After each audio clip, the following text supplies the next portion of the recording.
That's the total debt stock of Ghana. And for the 8 years that NDC took over, Prof. Mills, John Mahama came, the total debt stock moved from that 10 billion to 120 billion, meaning we added 110 billion in 8 long years. Yeah. And I'm talking about just within a space of maybe between June up to December, you've had access to about 30 billion. That's 1/3 of the totality of the debt stock that NDC accumulated over 8 long years. Just within a space of 6 months. How on earth can you still say that you had any issue with resources? How on earth can you say that you had issues to the extent that your expenditure is still outstripping your resources to the tune of having that kind of deficit of almost 16%? It's absolutely not tenable. And I've not even talked about the fact that we're talking about a government that within the space of this period has had access to the greatest resource envelope in the history of our country. If we look at it up to today, we're talking about not less than 500 billion Ghana cedis that has come into the hand of this government. But certainly you must net that off against the expenditure, right? Because this government also has very bold and ambitious programs, bold and ambitious projects. Bold, very, very bold, from the One District, One Factories, through to the free SHS, through to the very big things that even the opposition has complained about. I agree. But incidentally, if, as at the beginning of this year, if you put together all the what you call the flagship projects, the free SHS, the planting for food and job, the 1D, 1F, the one village, one, that you put all of it together, it does not go beyond 32 billion.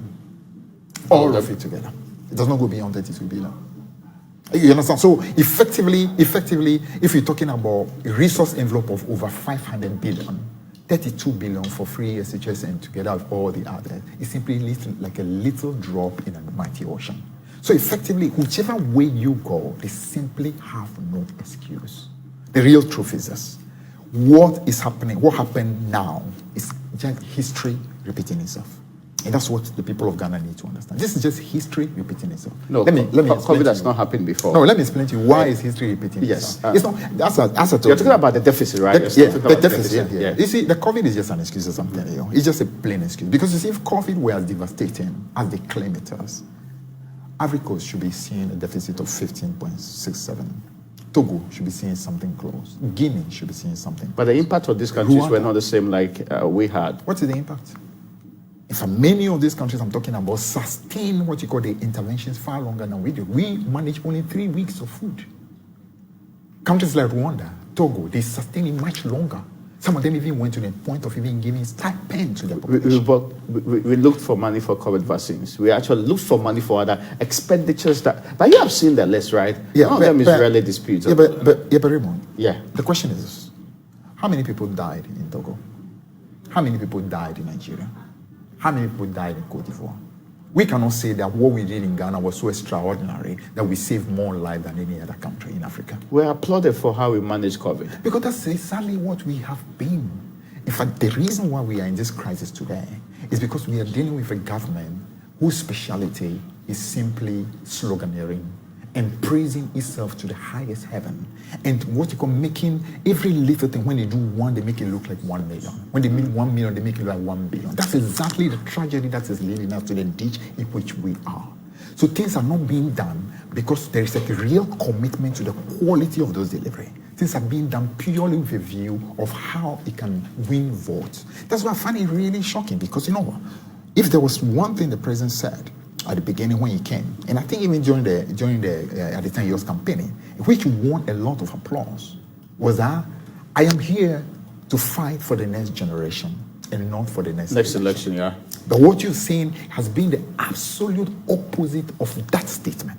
Every single thing, every single movement has been purely meant for nothing but how we can win votes. That's why I'm telling you that what happened is simply a repetition of what had happened. Let me give you exactly what happened. In the year 2008, there was no COVID. There was no Russia-Ukraine war. 2008. Okay, yeah. There was no COVID, no Russia-Ukraine war. Okay? In fact, there was actually, they were basking then even in the glory. They went to the Eurobond market, had access to the highest facility that this country had ever had, $750 million. And within a matter of a year, They delivered a growth which was quite remarkable. Yeah. If you look at it today, it's about 9.2%. Yeah. 9.2%. But in the wake of that growth, what they actually delivered alongside it was deficits. At the beginning of 2009, when we came into office, the first budget we delivered, you are a researcher, so I'm sure if you go through our budget, both the April 2009 and then also the November 2009, you'll see it. The deficit that we recorded for that 2008 performance stood at 15% on cash basis. And the deficit stood at 22% on commitment basis. What it simply means is that they literally financed that whole growth through nothing but literally depending on what you call people who were contractors who were doing business on them when they were not paying, literally taking money. So effectively it was complete deficit, massive deficit financing. And that huge deficit, which amounted to 15% cash basis, 22% commitment basis, was a complete derailment of the economy. What it brought in its wake is that you saw in that 2008, inflation, was 18%. The CDI depreciated by 20.2% that same year. Mm-hmm. You saw interest rates going up. At the time we came, interest rates were about 26, 27 thereabout. I'm talking treasury bills, right? You saw depletion of our reserves. It came down to 1.8 months of import cover. You understand? You saw massive arrears that were left behind. You had, for example, Gang of 4 roads. Not one dime was left for even the financing of them. You saw the tall debt, huge. And the arrears alone amounted to about 4 billion. I've not even talked about other things that were added. Judgment debt and stuff like that. So we are seeing just a complete repetition of that. And that is, of course, a difficulty to the economy. The difficulty it caused was that it slowed down the growth of the economy in 2009. And we had to do a lot of work to bring consolidation before starting the path of growth and on the path of stability. But what we have seen, debt was around 10 billion, right? I'm saying that no. The debt, at the time they left, the debt was 10 billion. 10 billion. But even far lower than what you left in 2016, actually. No, but even so, let me tell you the truth about that debt. The real debt of Ghana, at the time the PNDC was, the NDC, that's Rawlings-led NDC, 2000 was exiting. The debts at the time was, in old Ghana, was about 41 trillion, which amounts to about 4.1 billion Ghana. Mm-hmm. Roughly 40 yeah. Now, so if you look at the debt they made, as a result of HIPAA, virtually that whole thing was wiped off. They still managed within a short space, because HIPAA completed by 2004. So within 2005 to 8 alone, they managed to put back 10 billion. That's massive. Look at it. From independence all the way to 2000, when Rawlings exited, 4.1 billion. And within a matter of just 4 years, 5, 6, 7, 8, they managed to put 10 billion. That is, they went, the totality of Ghana's independence, debt from independence to 2000, for the year 2000, they doubled that within just a space of 4 years. So you can see the history. It's a history of people who are very profligate, who are very extravagant, who love to borrow, but at the same time love to condemn. Because remember in the year 2000 when they came, astronomical debt here and there, that's what they do. They love to accuse, but at the same time, when they have an opportunity, they do far worse. So I'm saying that what we are seeing in this year is simply a history repeating itself. As I told you, none of this high deficit we are talking about that happened in Ghana has happened anywhere around us. And like Baumia said, the number of things. The NDC also left office. Yeah. The government accused it of having a very high deficit. In fact, I remember it was along the line that part of it is rationalized, 7 billion was in dispute and all of that. But that was not the main point. The deficit, it reached a point. The new government in 2017 said the government of 2016 and before had done a lot worse with the economic conditions of this country. You had moved it from 10 billion to 120 billion when it comes to the debt. They talked about how inflation was 15.4 and how that was something that ought to be, because of course, under Mills, for example, we had single-digit inflation. Mm-hmm. So actually, worsened between the period of 2030 straight up to the 2016 period to the 15% that we got within that period. Virtually every government paints a picture of how the previous government had basically worsened the plight of the people and the macroeconomic indicators. It's just our politics, right? Let's say it this way. It is the nature of politics to be adversarial. Yeah. And to be adversarial necessarily will mean that and paint the previous government bad. You need to be able. Everybody know that you need to be able to say that I am better. Mm-hmm. But you see, there is a limit to what you can do. Okay. And that's the problem our friends in the MPP have. For them, it's virtually a situation where the only way they can stand is when you are completely crushed. There's not been an acknowledgement. We at least do, like when I spoke right now, I told you, for example, that they had a growth of 9.2. Yeah, I don't think 2008. Just I explained to you what that growth brought. It was a growth that brought a lot of toxicity to the economy and literally caused the stability of the economy. And it took us a lot of struggle to take, for example, what happened in 2016. They make you hear a lot of stuff about how the economy was challenged at the end of 2016. Yeah, we are go the reality. Then again, is what you call cherry picking, very convenient cherry picking. That's what they do. Why, for example, did they choose 2016? Because for them, 2016 was convenient because they saw 3.4. So 3.4 for them, it must be bad. So they jump on 3.4. But listen, the real reason why we had that, if you check that trajectory properly, we're talking about the same group that came in 2009, led by John Mahama. I'm talking about the economic management team. At the end of 2009, because of the fiscal consolidation, let's say we had about 4.8% growth, which relatively was not as high subsequently. In 2010, the following year, we had about 8% growth. Oil had not even started yet. Yeah. That's solid 8% growth.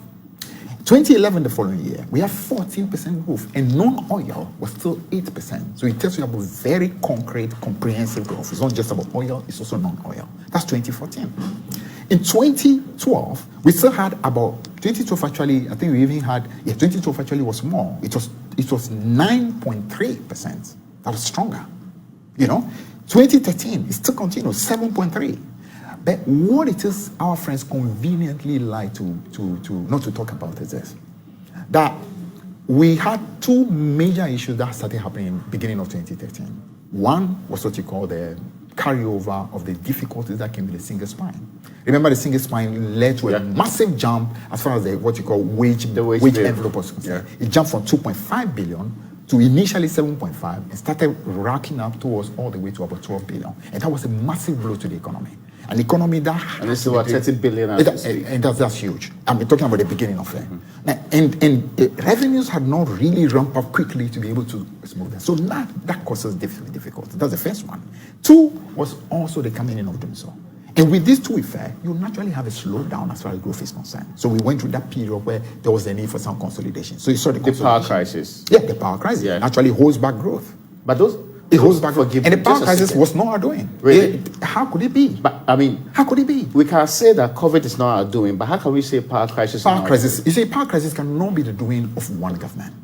Because what it's been a perennial matter. Absolutely. It's what you call a perennial underinvestment that come from previous regime. Because if every region, for example, had made an effort, and I'm talking here even about even us, even though, of course, the Lawrence region did what it could, retrofitting of the Akosombo Dam. At that time, it was all hydro. So they tried to, is it 2006? There was some power crisis. I remember on Legon campus, the rationing. Agree. Yes. Agree. Actually, the power crisis during the time of Kufuor happened because, in fact, from 2001 all the way to 2006, they were okay. Then the power crisis hit around 2006 and then all the way. Yeah. So they had them. But the point is, but that of the NDC from the 2014 year was terrible. The reason was because so many things had happened together. One, Akosombo was absolutely almost becoming low because of the level in the water lake. So naturally it was gone. Then we have what we call the force majeure that happened as far as the gas pipeline. The pipeline. That was another one. So these were force majeure you couldn't do anything about. What do? You needed to find ways of increasing generation. And it's not something you can do overnight. So that's what brought us the investment that brought like America, power, and so on. That clearly was able to. So you couldn't, but the issue is this, we solved the problem. We made a problem and solved it.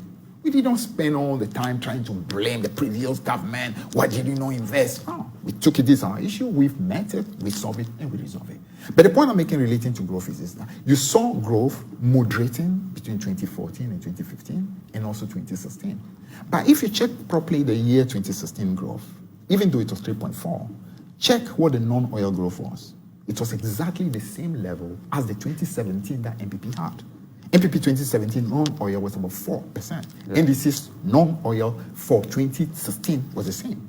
So that should tell you that despite all the claim that they came and said that they saw 8%, that 8% was largely what you call the inheritance that came from 2 oil fields that had been given to them. And in fact, know the previous, the last of the World Economic Outlook in October 2016 have projected we will do 8% in next year. Absolutely. So it wasn't really surprising. It wasn't surprising because the investment had been done. So no matter whether it was CPP that came to office, I get you, but my only point is they would have had the same. If it was way lower, you politicians would have said that the new government was not delivering. Would you have said but how could it have been lower anyway? Because you see, if you have done the investment, that would have brought that growth. That it was going to be a matter of points, yeah. Exactly. Anyway, the point I'm making is that they took advantage of the 3.4 and created the false narrative that they had actually met an economy that was absolutely not good. But that economy, check the truth of that economy. That economy was solid economy. Apart from delivering them 2 oil fields, that economy also delivered to them a balance of payment surplus, which they hadn't given to us in 2009. The economy delivered to them a sinking fund that had about 800 million. That economy delivered to them gross international reserves of not less than $6.2 billion. In 2009, when we came, the gross international reserve they gave us was not more than $2 billion. We gave them $6.2 billion. That economy delivered to them what you call ESLA. ESLA was given to them on an annual basis 3 billion cedis. That economy delivered to them Exim Bank. That economy delivered to them what you call Infrastructure Investment Fund.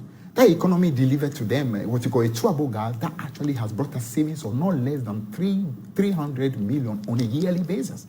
And so there was so much that economy actually had delivered to them. That economy delivered to them the largest portfolio of investment in every sector. As far as Ghana is concerned. Economy, every government, when it leaves office, actually leaves something behind. Well, that's true. So there's rarely much to be said about. No, but the quantum of what you leave is what the difference is. Oh, okay, that's what you related mean by to the that. resources that you had. I'm talking about an economy that for the 8 years had access to maximum 200 billion. And that economy has delivered far more investment in every sector than an economy that had 500 billion over 5.5 years. Cannot compare. So that tells you the level of efficiency, the absolute commitment to national transformation that we saw during the. But yet we are still under an IMF program. What you mean? You mean in 2016 we were under an IMF program. But you see, the thing there again is all this whole fetish. Yeah. The group that has made it look as if it is an iniquity to go to IMF is again our friends. They make it look like when you go to IMF, it means you've committed some mortal sin. What's the problem?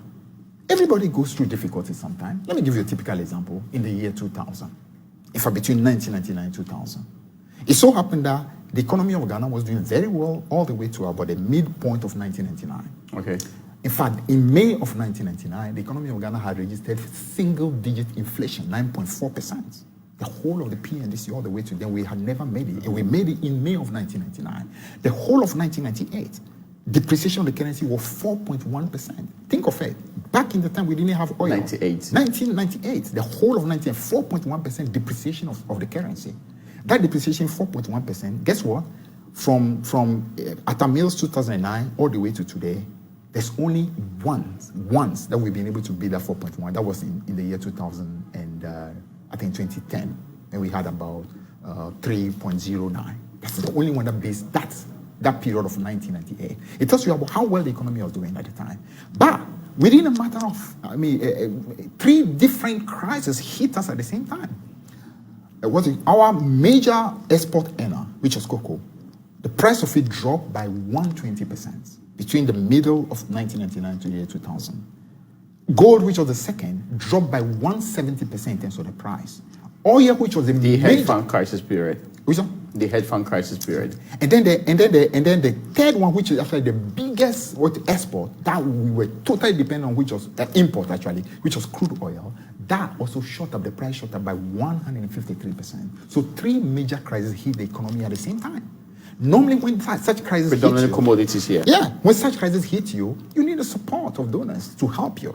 Because this was an election year, the donors basically just adopted a wait-and-see attitude. Meanwhile, every single year, all the way to 2000, you needed not less than 300 million to be able to service your debt. So that economy was challenged. And as a result of that challenge, inflation ended the year 2000 at 40%. The cedi depreciated massively. When they most reference 40%. Yeah. When they came into office, they created the impression that the whole of what you call from 1982 all the way to 2000 was nothing but an economic disaster.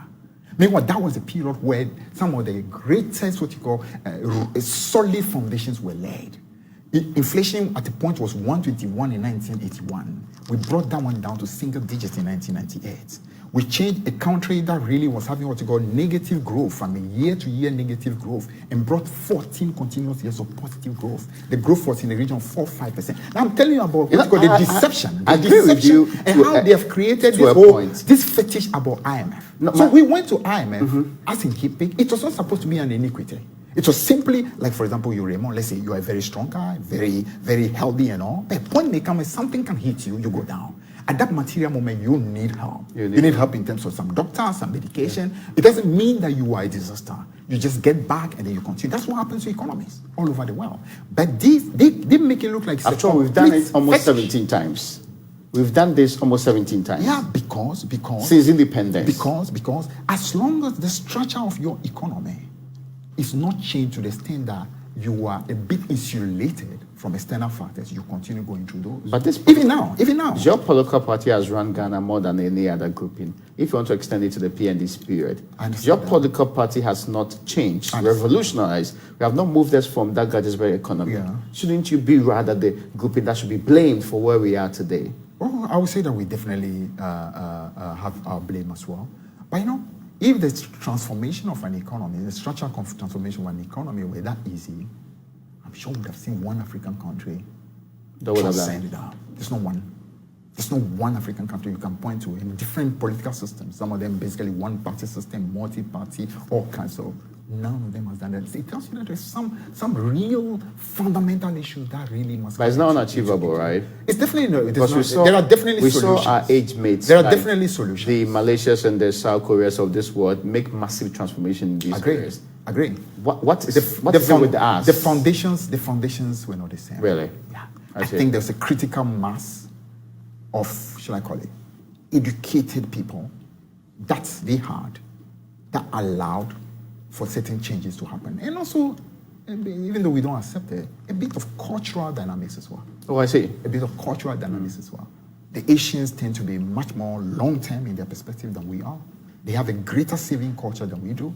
We have a very high consumption culture. We think about just now. Once you can get it now, that's fine. They think much more of tomorrow. And those are dynamics that are more sociological that must come into the picture in order to help bring the transformation. Anyway, the point I'm making is that we must stop this demonization of not just IMF, of creating impression that my opponent is absolutely zero. You still can admit that your opponent has done something and still be able to say, you know what, even though he scored B, I think I can score an A. But you are as opposed to a situation where, oh God, it's a disaster, everything about him is an F. And that is where the problem is. You must admit, though, what government has been basically telling all of us that the IMF program we are discussing today is very different from what the NDC actually took us to in 2015. I mean, the argument here is that this IMF program is induced by world-known pandemic and also massive shocks. It's very different from what happened in 2015. So our IMF is different from the NDC's IMF. Are you surprised? Is that not exactly what you heard? Is that not factual? Is that not exactly what you heard? When they went, for example, constructing ponds.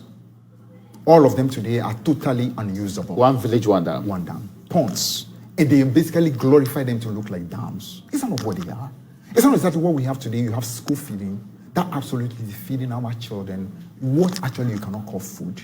Is that what we have today in the educational system? In spite of all the glorious singing, you see exactly you are not able to have proper amenities for the children, proper educational facilities for them. When the headmasters want to speak, you terrorize them, you frighten them into speaking. That's what we've had. A lot of sloganeering, a lot of what you call trumpeting, but in the substance, very little is being done. Is that not what you have in 1D, 1F? Or the so-called touting on 1D, 1F? When it is you still continue in this country today to have massive importation of rice.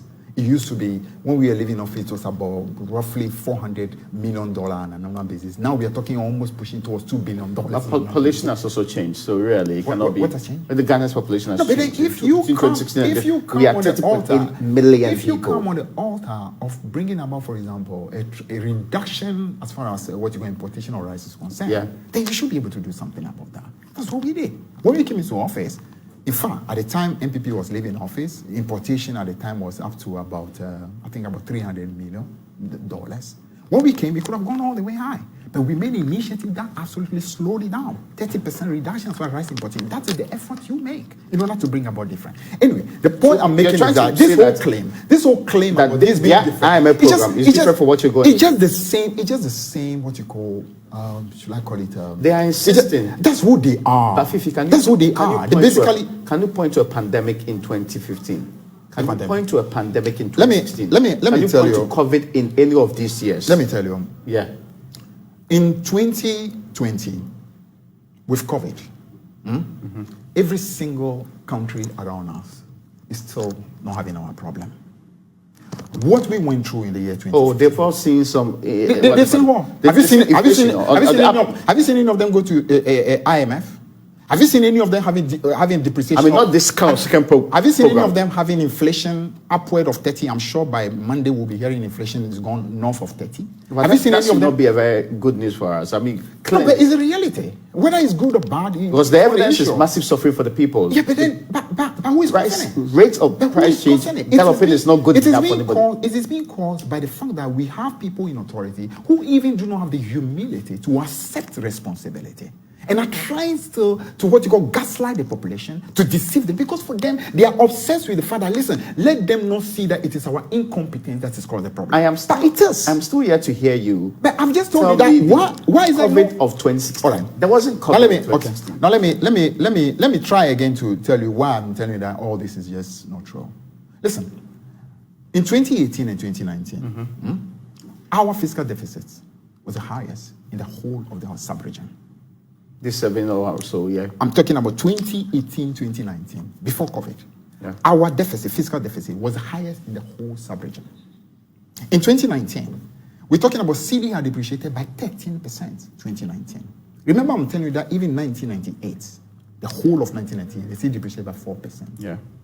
In 2016, which was a difficult year, and we had absolutely zero financing from the Bank of Ghana, the CD depreciated by 9.6%. By 2019, in the so-called great economic performance of the MPP, the CD started depreciating by 13%. We're talking about by that same 2019, we were using 91% of our taxes to take care of our debt servicing. Already. We were talking about 2019 where the quantum of what you call the IMF said through our debt sustainability report that we're high risk of debt distress. Absolutely. In that 2019, we're talking about debt stock that had gone up from 120 billion to 225 billion. Just within a matter of 2 years. 2017 to 2019, 3 years maximum. So you can see already that the problems were already there. The World Bank director actually said that, listen, all this talk about COVID is just exaggerated because the problem was already there even before COVID. So I'm saying that it is important for the people of Ghana not to fall for the deception. That is who they are.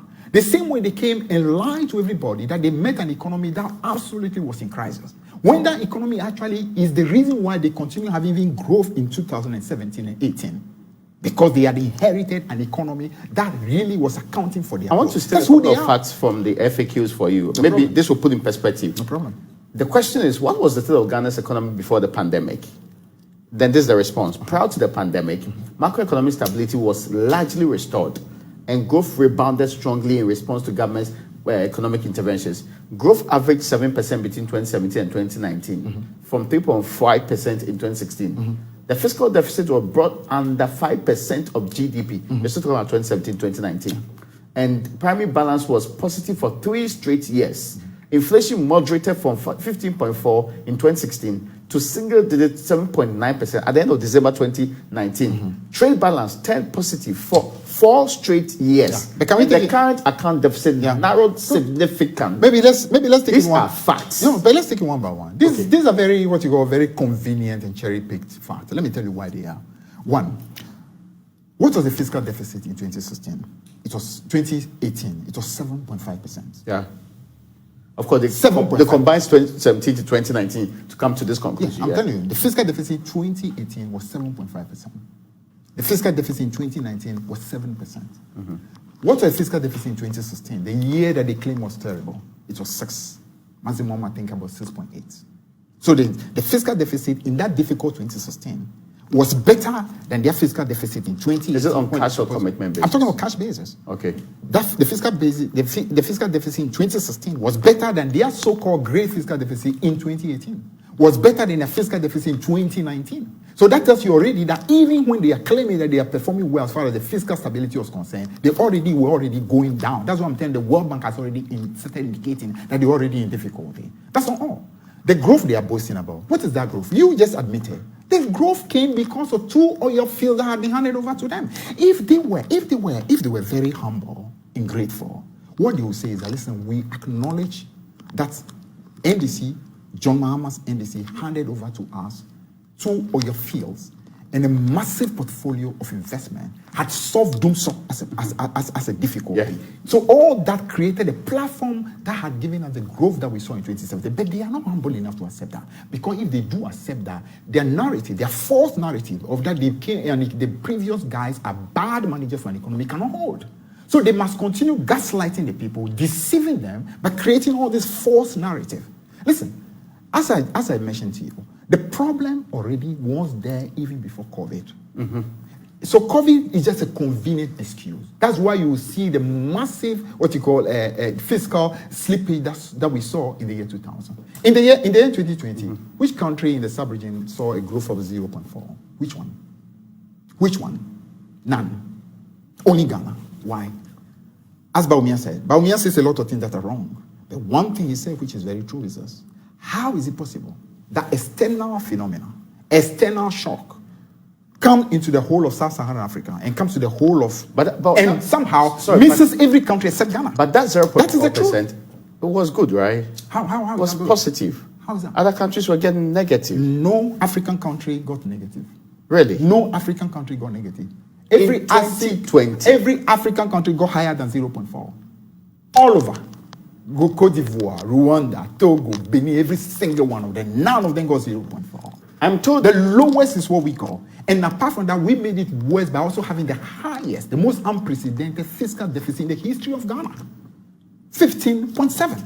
I'll come back to this point. So you really were talking about the 2 pillars had collapsed already.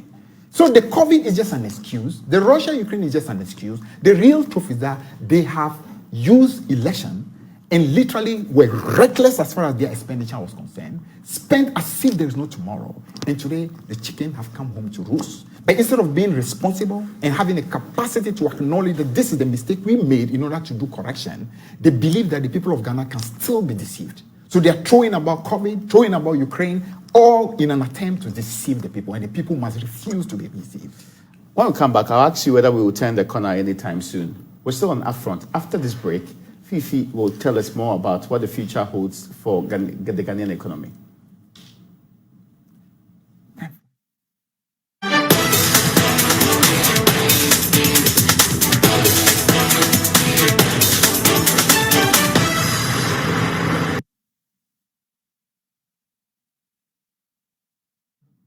You're welcome back to Upfront. My name is Raymond Acquah. My guest tonight is a man who's been to so many ministries. I mean, we're talking about in 2009, he was a deputy minister of finance. When the NDC came back in 2013, he moved to so many ministries. So talk about your time in transport, the very last ministry you went to. At the point, you are a Greek minister, and you have also been a deputy finance minister before. It's interesting to have traversed all of these ministries anyway. But the point I was leaving off before we went to was discussing what government really separates as the issues that's currently confronting us. Government tells us that, and whether there's a question about whether having an IMF supports an admission of incompetence. And the government separates the two. It says, if your support is caused by domestic factors, then one may come to that conclusion. But if it's triggered by external factors, for example, he says here, domestic factors include inappropriate fiscal and monetary policies, which can lead to large economic imbalances, such as current account and fiscal deficits, and high levels of external and public debt. Effectively, they're talking about themselves.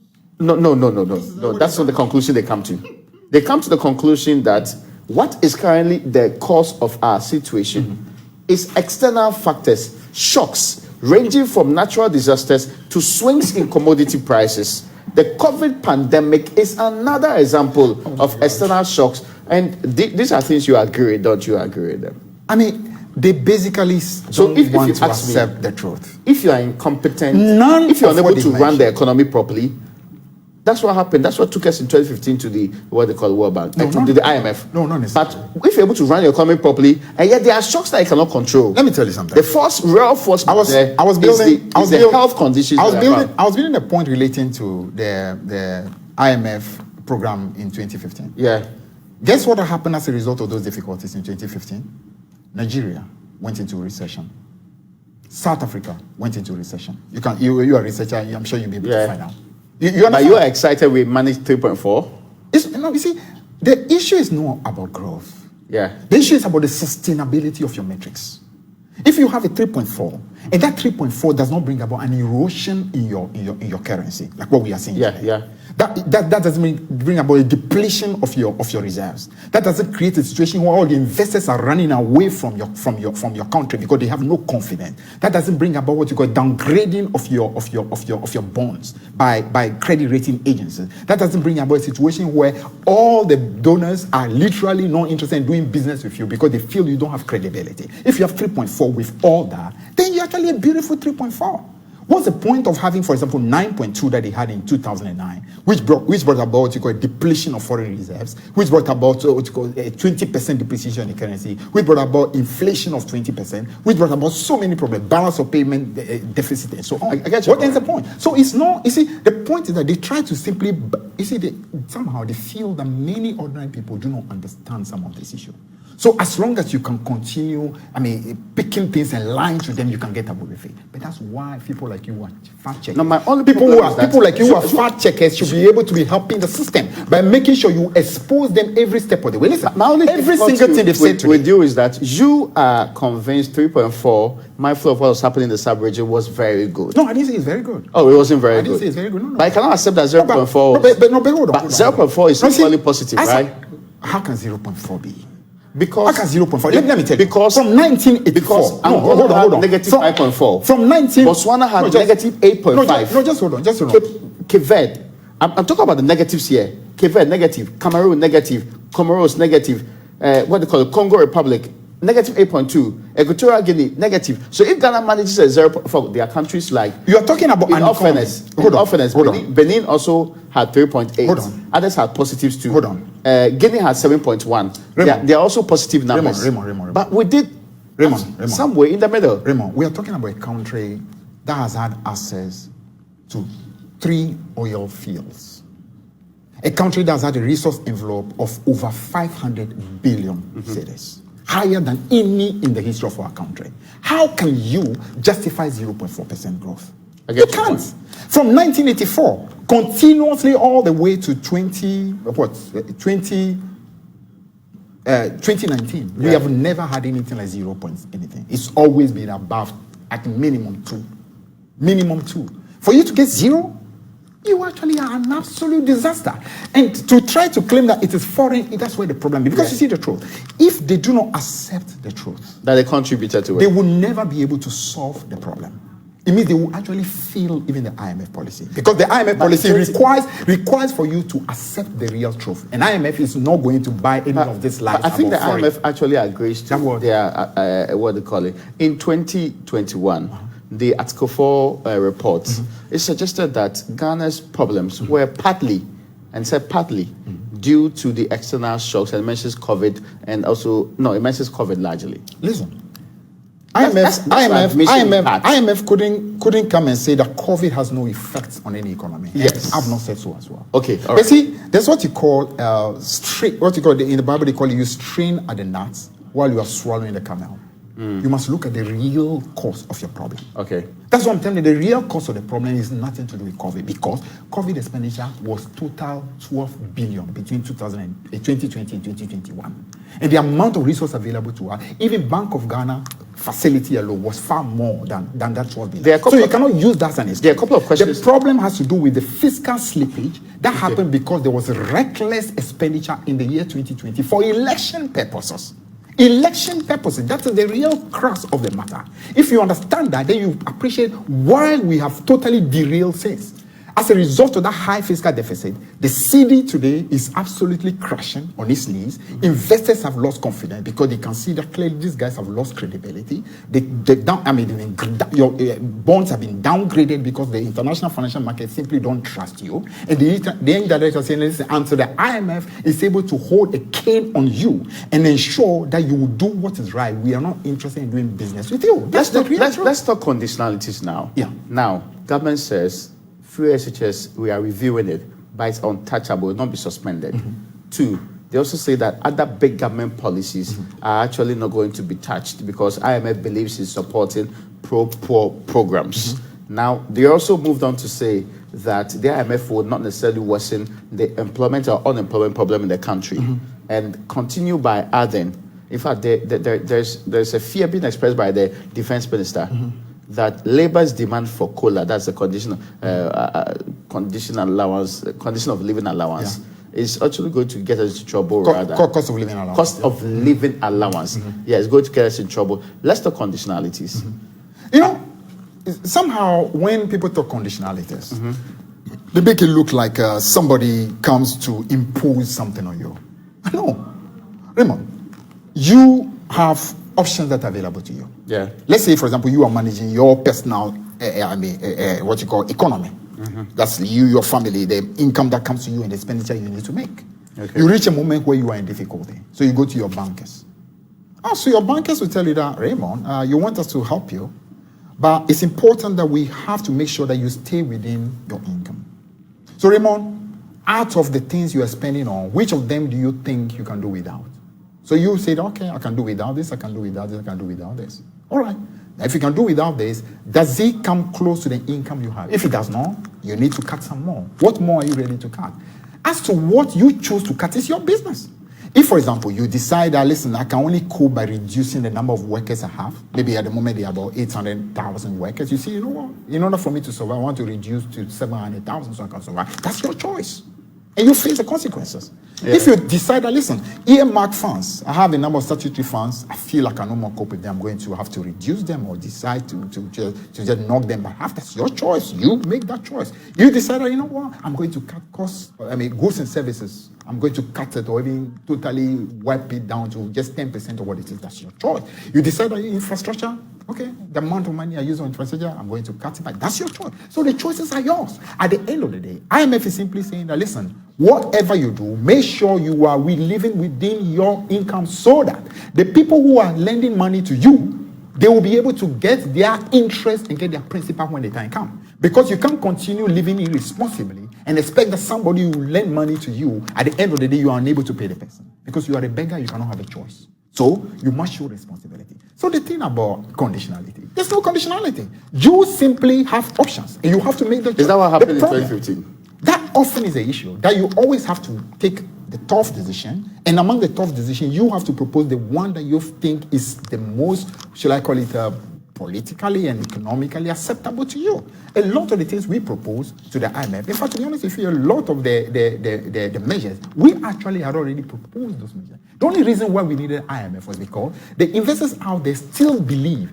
that unless IMF is present, we cannot be sure that you will do that. So we need IMF to give us that. The problem government is talking about. That's exactly the same thing. Yeah. Why do you think the investors... That they need investor confidence back. That is actually... That they need balance of payments. Actually, you see, they are running away from the word policy credibility. That's exactly what policy credibility is about. You know what it is? It's simply saying that, listen, investors are saying, we don't trust your policies. Your policies are not credible. When you tell us that you are going to rein down your fiscal deficit, you don't do it. When you claim that you are going to ask it to live within your means, you are not doing it. You are still continuing to live irresponsibly. You are thinking about building cathedrals. Your president is still flying in luxurious jets like an Arabian king. You are still spending money anyhow. We don't think you are being responsible. So if you want the investors out there to trust you, let's have somebody who can say that this policy has credibility. And on the back of that, people now can start doing business. That's exactly what it is. But they are so afraid because they have demonized policy credibility. Today, they cannot come back to accepting that that's exactly what it is. But the value is the same. IMF is simply coming like a big brother to ensure that they now can have policy credibility. So my friends in government, stop lying to the people. Have the humility and the courage to accept the truth. The truth is that you have recklessly mismanaged this economy. It is all you're doing, has nothing to do with COVID, has nothing to do with Ukraine. It is total fiscal recklessness. And this is not the first time APP you've done it. You did the same thing in 2008. You've repeated it in 2020. Accept it. And that's the only way we will be able to move forward and do what's right. But you admitted first that COVID and Ukraine are exacerbating factors, right? Yeah, but I can't say they have nothing to do with it. But Togo is fine. Okay. Benin is fine. I get your point. Cote d'Ivoire is fine. Guinea is fine. Rwanda is fine. None of them is going to IMF. So if you are going to IMF, it is because you have caused the problem yourself. And you need to accept that. Now, there's a question that's also important in the conversation we'll be having about what happens to Ghana. Yeah. Do you find it legitimate the demands of the teachers and the other worker groups for the cost of living allowance? Let's say it this way. If you, as a result of fiscal recklessness, you create a situation where inflation is now upward of 30%, meaning my income has totally been eroded. CD has depreciated, we are talking about 20%, possibly getting more. Price of goods and services have gone up. So even the income I'm holding gradually is becoming what you call less and less. If, for example, I mean, you do know, for example, if you have a car, and you could fill your car maybe in January with, let's say, 300,000. Today, you will not be able to fill that car except you use about 600,000. Yeah. So effectively, your money has totally been eroded. What do you expect the workers to do? But it's not a reflection of the state of the economy. No, but who caused the state of the economy? It's not Ukraine that caused it. You caused it. Your recklessness is what is causing the complete depreciation and erosion in the living conditions of the people. So they have a right to demand that you do what is right. What you can tell them is that I will make sure that going forward, my recklessness that brought about the depreciation of the currency, that brought about the high inflation, that brought about the erosion of confidence and the what you call the flight of the investors out of my country will no more be. My flying in what you call luxurious jets, my cathedral tour, all the expenses that are totally unnecessary, I'm going to deal with them. You've been a minister in various ministries. Yeah. Are the calls on the finance minister to step down legitimate? To be honest with you, if I were the finance minister, I would not be waiting for somebody to come. I mean, to actually tell me that. He himself must have what you call the minimum honor to be able to do. Why didn't Sektepe step down in 2016? Sektepe did not cause the problem that we went through. Really? No, he did not. But he caused it? No, hold on. No. Dumso was not caused by Sektepe. He didn't cause Dumso. What's it called? The destruction of the turret bearing that created oil to come down to production to come down to 70,000 was not caused by Sektepe. The petrol, the fuel. No, hold on. Crude oil dropping below 40 the first time since 2009 was not caused by Sektepe. Those things were not caused by him. But Ken Ofori-Atta, through his recklessness, has caused the mess in which we are. And this is not being unfair to him. It is the truth.